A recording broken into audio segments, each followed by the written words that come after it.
Hello everyone and welcome back to Retro Game Haul. I know I'm a total slacker on this because I promised you guys I would get out videos a lot more often on this. So we're kind of doing the January haul on this one. I know the last one I did in February was actually December's haul. And I'm really late to the party on this one, but we got a lot of stuff to get through. I wish I could just remote pan down the camera here and show you all this awesome that's on the table in front of me. We're going to split this one into two parts just like we did last month. The first one's going to be the games, and the second part is going to be consoles, boxes, and other curiosities. So what do you say we jump right into it and get started? On the last episode of Retro Game Haul, I showed you guys that I got this awesome chiller box for a song. I think it was 17 or 18 bucks, man. It's probably one of the best deals I've ever gotten on just a really rare NES box, but I didn't actually get the game with it. Well, I've since rectified that situation. Game does need to be cleaned a little bit. It's got a little bit of stupid marker crap all over it, but that stuff actually comes off pretty easy. I just gotta get off my lazy ass and actually get to cleaning this game. So basically now all I need is the manual, and I'll have this one complete, so I'm working on that. First up, we've got Ring King from Data East. Very cool boxing game. Definitely one of the undersung heroes in the NES collection. Kind of overshadowed by Punch-Out, in my opinion. This is a really fun game. Very different from Punch-Out, where Punch-Out is just you behind little Mac boxing. In this one, you actually get to move around the ring. Almost like a kind of a side-scroller beat-em-up inside of a boxing ring. So very cool. Next up, we got a pair of black box titles. You guys know I'm a big collector of those. I'm trying to get a complete collection of all the original NES black box titles. Already have both these games loose, but I was able to get the box and the manual for them. We got Baseball first. Not too hard to get. Got this one for a pretty reasonable price. Then we got Ice Climber. This one usually fetches a very high dollar amount. And I was lucky enough to get this in a package deal with a couple of other box games, so I didn't end up paying very much for it. I think it came out to like $15, and the box for this thing usually goes for 50 or 60 bucks, so I did pretty good on that one. Next up, we've got Blades of Steel. This is actually slightly different from the original version. As you can see, it's got the red border around it. It's in the Konami Classic series. It's actually a lot rarer than the original version. I kind of had to piece this one together a little bit at a time, the manual, then the box, then the game, but very cool. Next up, we've got TNC Surf Designs. You might remember actually played this game in a competition at East Starland. Did horribly, even though somehow I managed to take third place. Very fun game, actually. Very kind of old school. Definitely fits the definition of NES hard. A very difficult game, especially the surfing mode, at least in my opinion. But at the same time, very cool. Next up, we got Renegade. I already have this one loose. Definitely one of my favorite side-scroller beat-em-up games. Really cool box art, too. As you can see, the NES games from this particular era, kind of early on in the NES's life cycle, they always had really cool, almost comic book style boxes, which is really what draws me to them. They're very, very collectible. So next up we got Punch-Out, but this is not Mike Tyson's Punch-Out. As you can see, the cover art looks a little bit different. This is the reissue of Punch-Out without Mike Tyson. They replace him in the end with a guy named Mr. Dream. And it's actually kind of a disclaimer here on the back I'll read to you. It says, Punch-Out is a reissue of Nintendo's classic game. It is essentially the same game as Mike Tyson's Punch-Out, except that Punch-Out is not sponsored, endorsed, or affiliated in any way with Mike Tyson and contains no Tyson figure in the gameplay. Basically, they're saying that Mike Tyson wanted more money and they wouldn't give it to him, so they went ahead and made a reissue of the game anyway and kept the game the exact same, except the last guy you fight is not Mike Tyson, just this big, jacked up, kind of Dapper Dan looking dude named Mr. Dream. Next up, we got Bomberman. You guys know I love this. This is the first NES Bomberman game.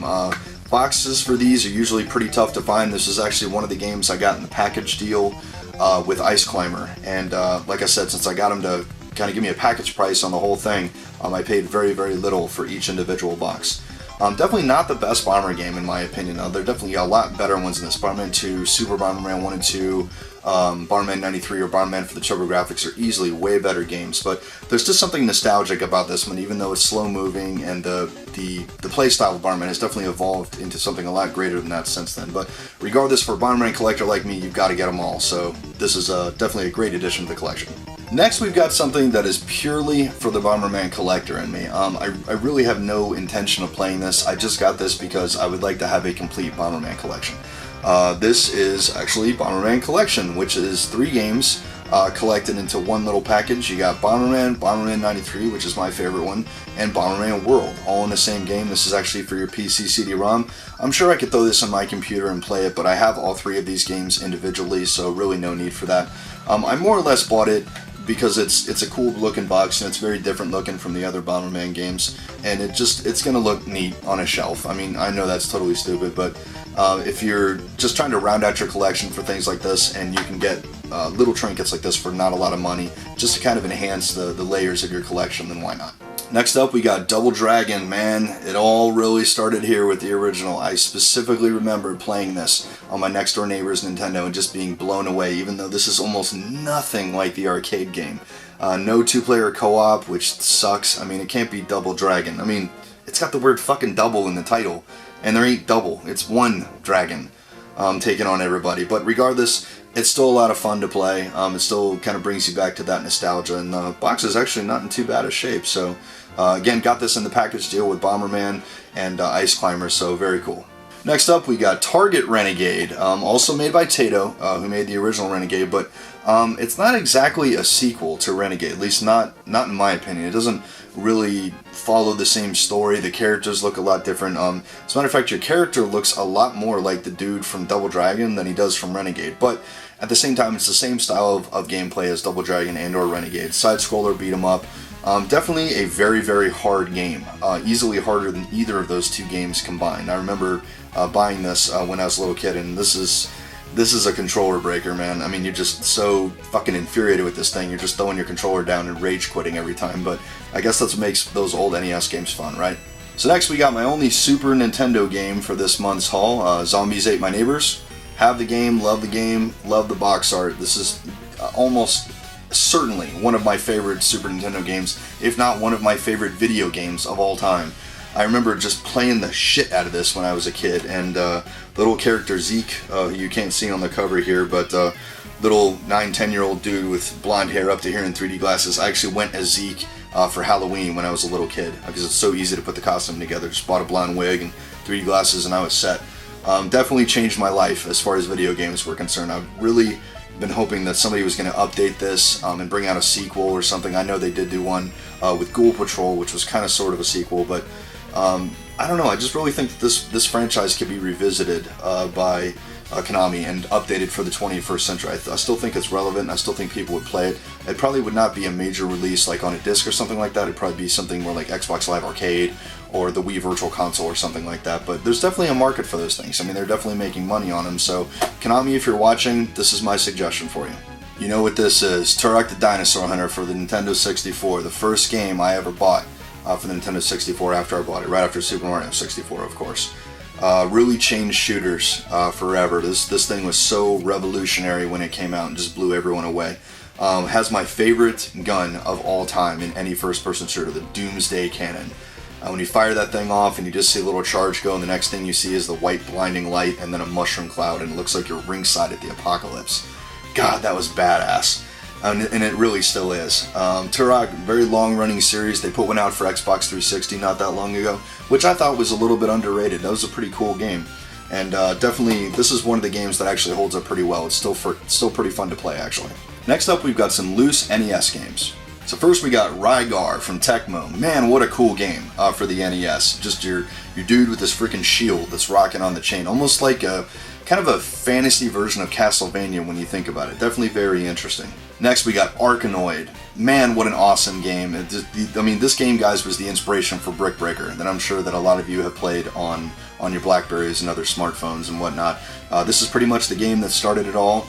Originally came in a big box with its own controller, kind of a dial to let you put your little spaceship, going back and forth and whatnot. And very simple objective, just don't let the ball fall past you, so it's almost like pinball, and just use your spaceship to ricochet the ball up and down off the bricks.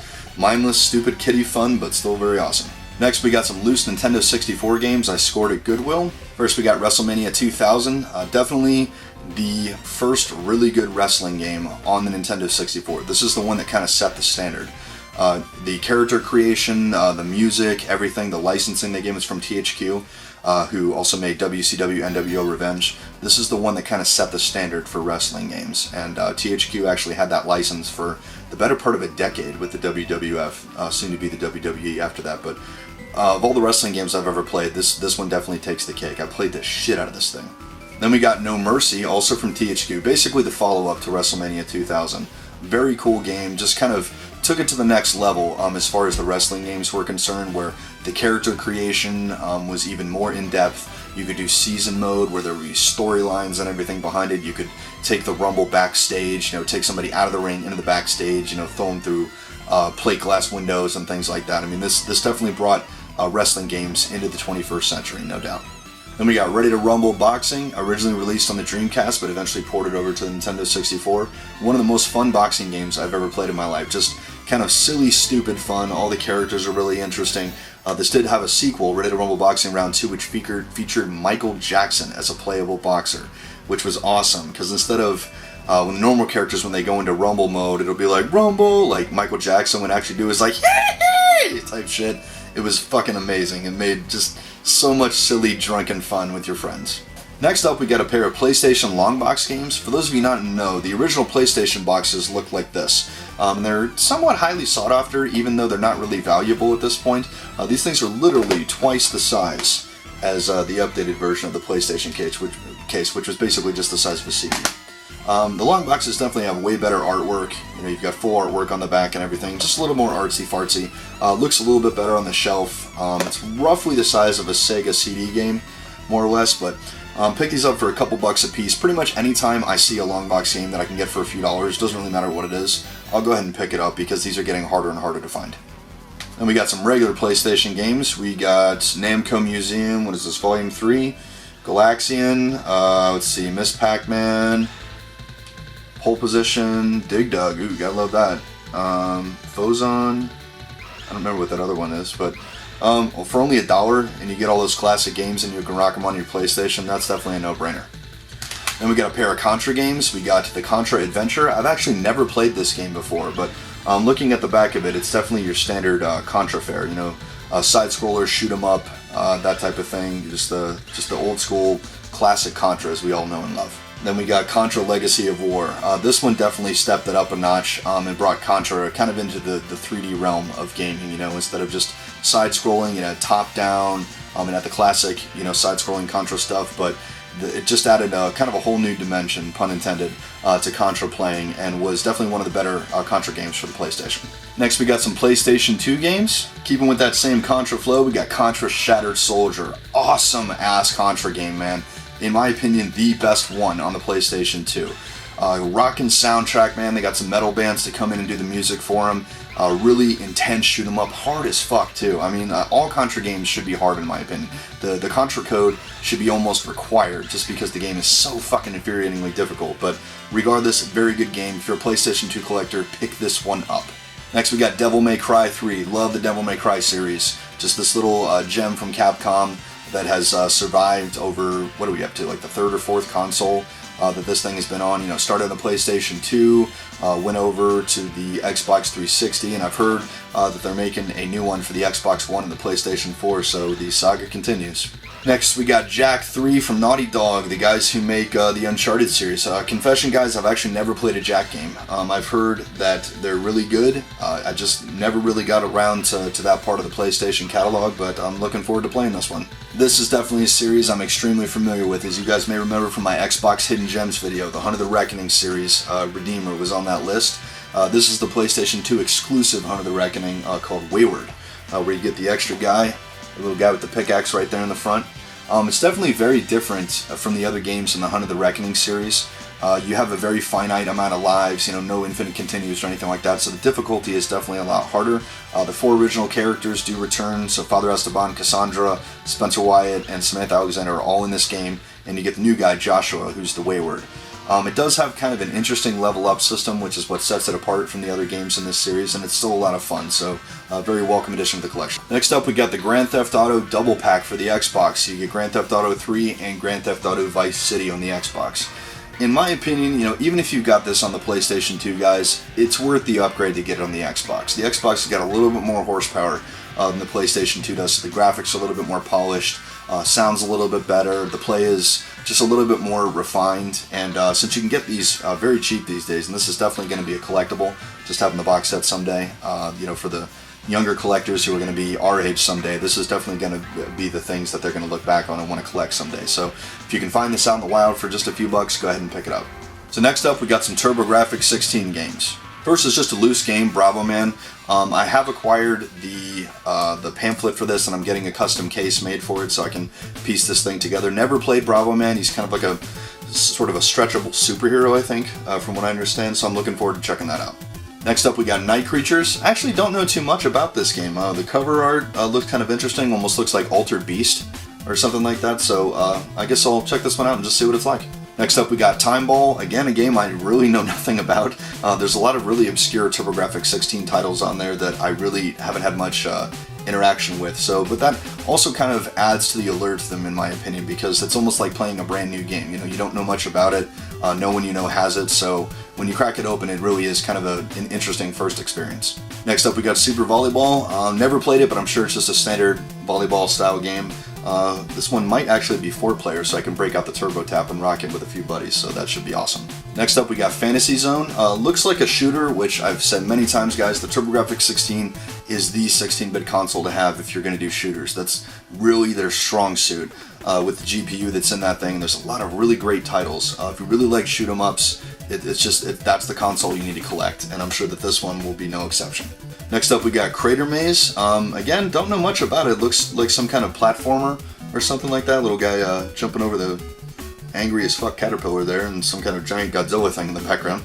I don't know, I guess we'll have to throw this one in and just see what it's like.